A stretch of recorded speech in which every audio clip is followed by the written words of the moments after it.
Amen. Thank you. Morning, everyone. Didn't expect to see so many of you after this weekend, but it's great to have you all with us this morning. I'm starting a new series today, and the title of today's talk is Sacrificial Love. But I wonder if you've been listening to what's been happening in the service today.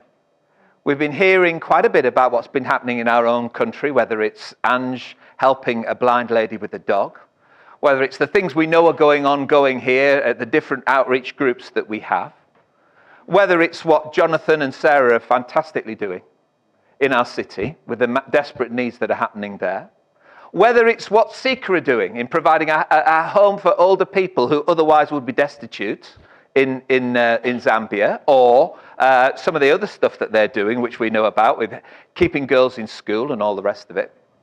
Whether it's to do with some of the other things that we've heard this morning about what's happening around the world.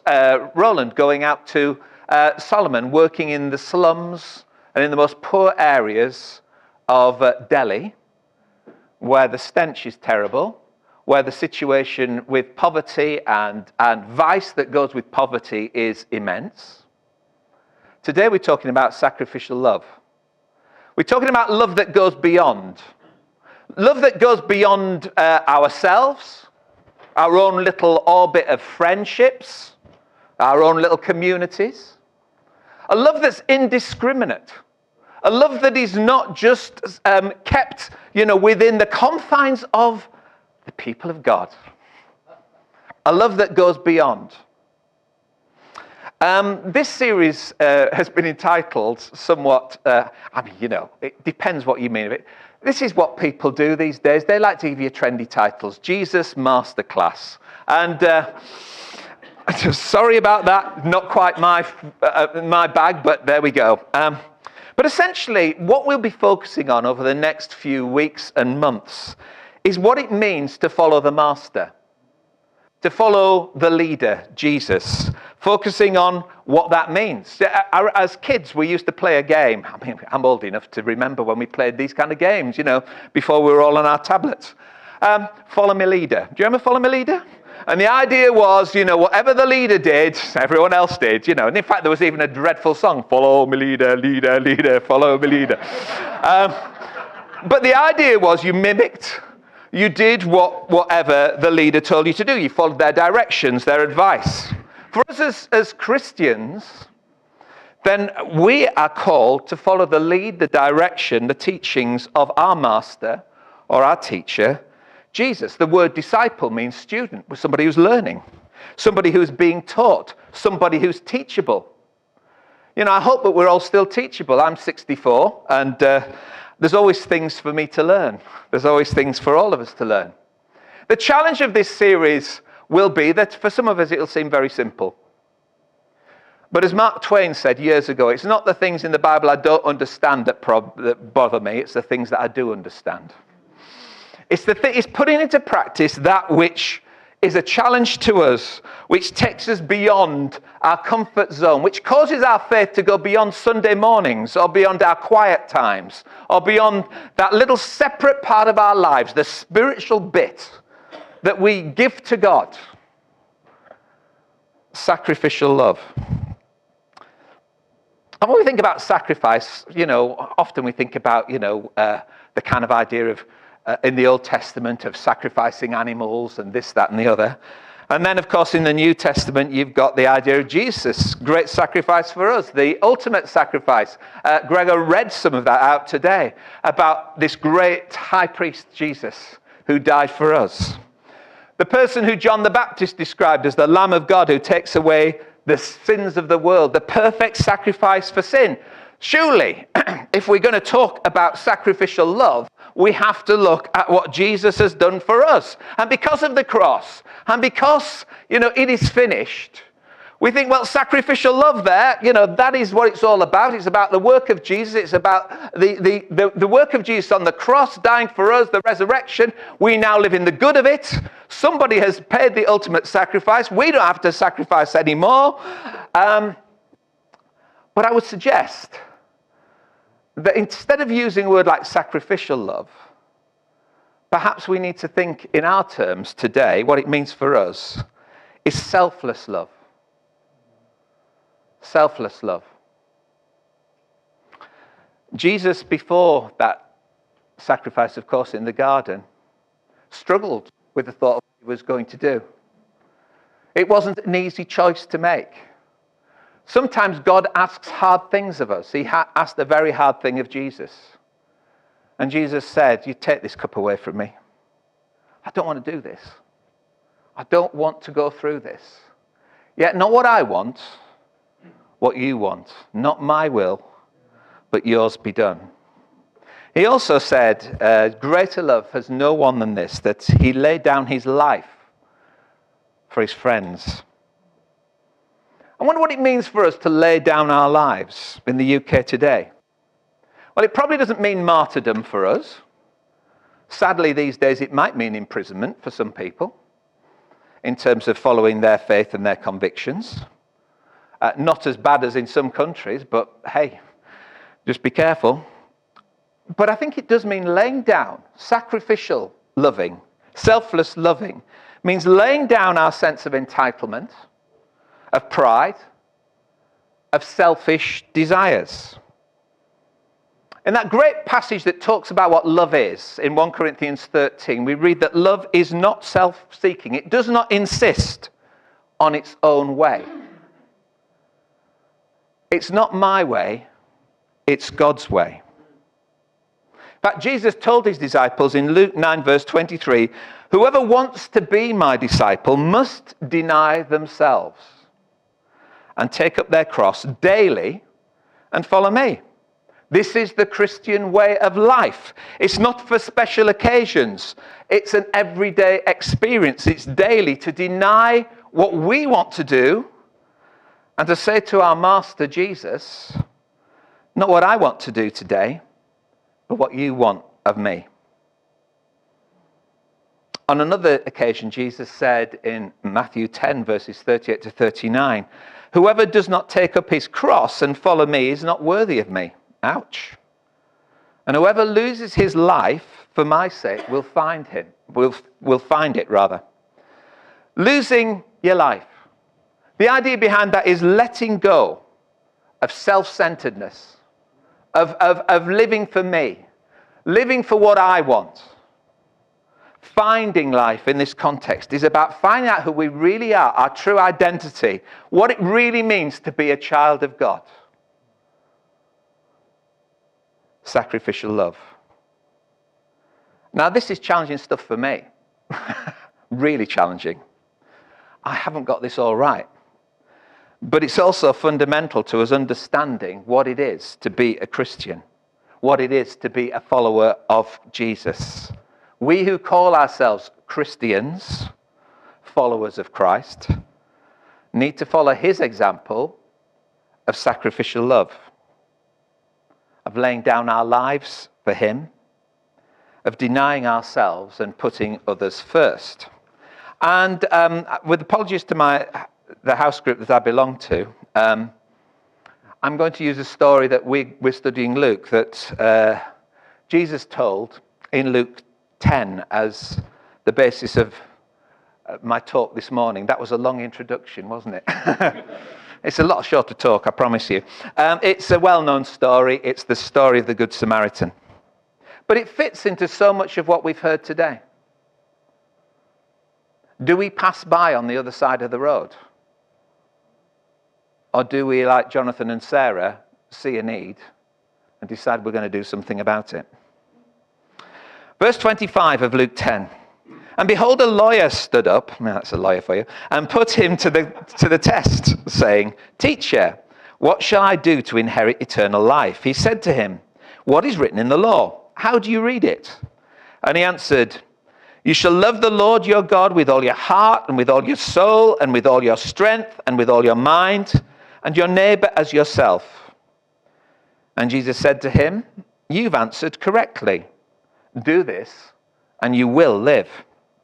But he, desiring to justify himself, said to Jesus, and who is my neighbor? Jesus replied, a man was going down from Jerusalem to Jericho, and he fell amongst robbers who stripped him and beat him and departed, leaving him half dead. Now by chance a priest was going down that road, and when he saw him, he passed by on the other side. So likewise a Levite. And when he came to the place and saw him, passed by on the other side. But a Samaritan, as he journeyed, came to where he was, and when he saw him, he had compassion. He went to him and bound up his wounds, pouring on oil and wine. Then he set him on his own animal and brought him to an inn and took care of him. And the next day he took out 2 denarii and gave them to the innkeeper, saying, "Take care of him, and whatever more you spend, I will repay you when I come back." Now, which of these 3, do you think, proved to be a neighbor to the man who fell among the robbers? He said, "The one who showed him mercy." Jesus said to him, "You go and do likewise." Ouch. Jesus says to us, you go and do likewise. Love God with everything that's in you, but make sure that you actually demonstrate that love you have for God in the way that you treat all those people around you. So Jesus used this story to answer a question about what was the basic requirements for anyone who wanted to truly follow God. It wasn't just a personal religion. Evangelicals are really good at the personal bit of religion. The more personal we make it, the better. You know, there's many people who've stopped going to church now because actually they don't need to. They can watch a screen. They can watch a video. They can listen to tapes. They can read books. It's all out there, guys. We don't need the inconvenience and the hassle of church because we have a personal relationship with Jesus. And the personal relationship with Jesus is what really matters. It's half of the story. John wrote in a letter, the disciple, we read, who Jesus loved, "If anyone says, 'I love God,' and hates his brother, he's a liar. For he who does not love his brother whom he's seen cannot love God whom he's not seen." If we really love God, it'll be demonstrated in the way we live among other people. So who is my neighbor? That is the challenge. Is it my next door neighbor, who were happily chatting away, digging snow yesterday, muttering about a snow plough that had left a right mess outside our door, but actually having to work along with these people and actually build some relationships. Now, I'm glad I've got good relationships with my neighbors. It's really quite important. Is it just those who are part of the church? Even this church? But Jesus actually was challenging this guy to go beyond our natural comfort zones, to actually demonstrate sacrificial or selfless love, to lay down your life for other people. Now, Jesus never identifies the man in the story. He doesn't say the Jew who's walking along the road. He says a man. Could be anyone, from any background. He could be of any colour, could be of any creed. It's a man. We know that about him. The gender was correct in this case. He was a man. A story of loving sort of behaviour was not dependent on the person who they were being loving towards, in other words. It was a generic person, a man, anyone. And he's attacked by robbers on this notorious road between Jerusalem and Jericho, which was steep, which was rugged, which went through ravines. This is the backstory. But people were often attacked on this road, and robbers robbed him of everything. They stripped him. Money, iPhone, credit cards, you name it. He had no way of getting home, but even if he wanted to, he couldn't get home because he's half dead. He's left at the side of the road. He's beaten up. He's beaten up and robbed. And what happened next happened by chance. This is what Jesus says. By chance. This wasn't diaried. It wasn't something we'd put in our diary to say, well, I'll give Jesus Thursday night, or I'll give Jesus Friday night, or I'll give him Thursday morning at the drop-in, or this, that, and the other. It was a by chance happening that a man was walking along the road. A bit of a shock for him, really. But it could have been you or me walking by. Could have been any of us. This half-dead man is going to interrupt the everyday routine of whoever finds him and decides to act upon it. It's going to be a challenge to everyone who walks past. But good news, because it's God's people who come first. Yay! It's the priest and it's the Levite. A Levite was somebody who worked also in the temple. They were used to telling people about how wonderful God was, singing the songs, offering the sacrifices. They did the sacrificial bit. They had a routine of worship. They knew everything what to do. But for whatever reason, these professional worshippers of God didn't alter their schedules, alter their timetables, their activities or their actions to help a man in distress. They just passed by on the other side. They distanced themselves from this situation. Now, reasons have always, preachers, you've heard all the stories on this, they always give reasons. Is it because they were frightened that they were going to be ambushed themselves? Is it because they were too busy with, their religious ceremonial duties? Is it because they were afraid because they thought he was dead, this person, that they would become ceremonially unclean and have to go through all the rigors of sorting out, cleansing themselves before they could get back to their duties in the temple? Lots of reasons are given, but it doesn't really matter what the reasons are. The issue is simple. They chose not to help. They chose to do nothing. Now, actually, the crowd that are listening to this would have enjoyed, just as much as a crowd in Britain today, a dig at the religious elite. They'd have had a real laugh about this. Oh, yeah, we know what all the priests are like. We know what all the pastors are like. They're good at talking. They're lousy at action. We know what they're all like. Wait for the kicker. Wait for the good guy to come along. It'll be a devout Jew. It'll be somebody who, knows their way around how to really live for God. And then Jesus sticks this, really sort of challenging message in.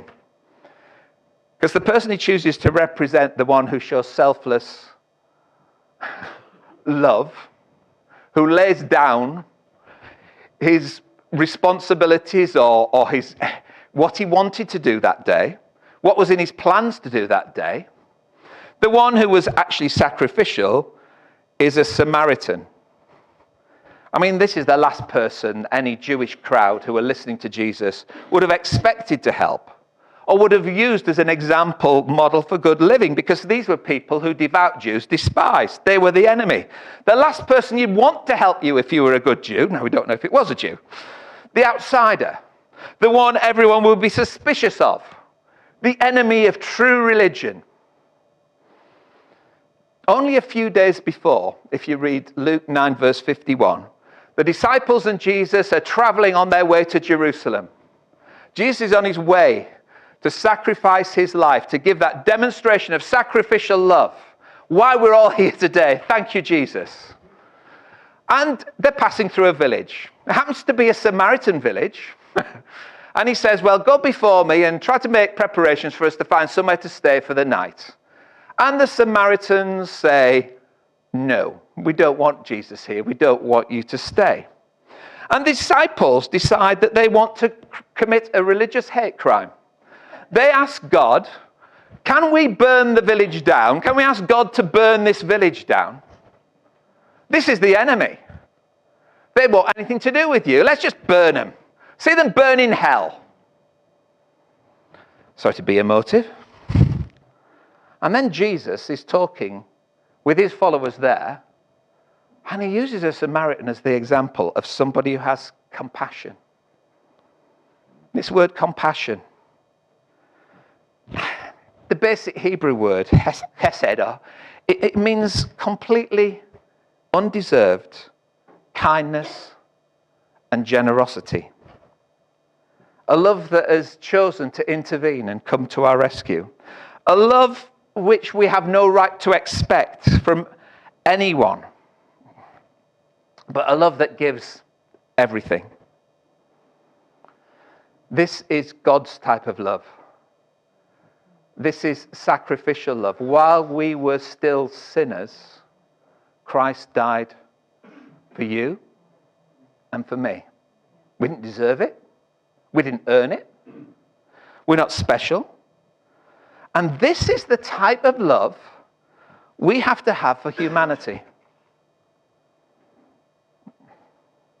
The type of compassion or love, sacrificial love, that the Samaritan showed, this love in action, wasn't just sympathy. I think we all feel that when we see some stories on the TV, don't we? We all probably felt that when we listened to what Jonathan was telling us about, asylum seekers in our city. But it was active love that made a real difference, met a need. We have values at the heart of our church. One of those values is generosity. Generosity means nothing unless it is applied to our lives in the way we respond. Generosity is going over and above. Generosity is giving more than we ought to or need to. Generosity is about offering ourselves beyond. This church is brilliant at all the stuff we do. I'm not in any way knocking it, but I'm making the point that actually this is the type of, generosity for us goes above and beyond. It is indiscriminate. It is love in action. And the inconvenience for this Samaritan was that he stopped. He helped. He did first aid. It took time. In fact, he stayed with him at the inn. Firstly, it took time out of his life. Time that he probably had planned to do something else in. But he gave this time to this man who he didn't know. It was tiring. It's a rough road. I've never been on it, but I've heard it's a very rough road. It's a very steep road. It drops dramatically going down this road. But the man was put on the guy's donkey, horse, whatever he was having.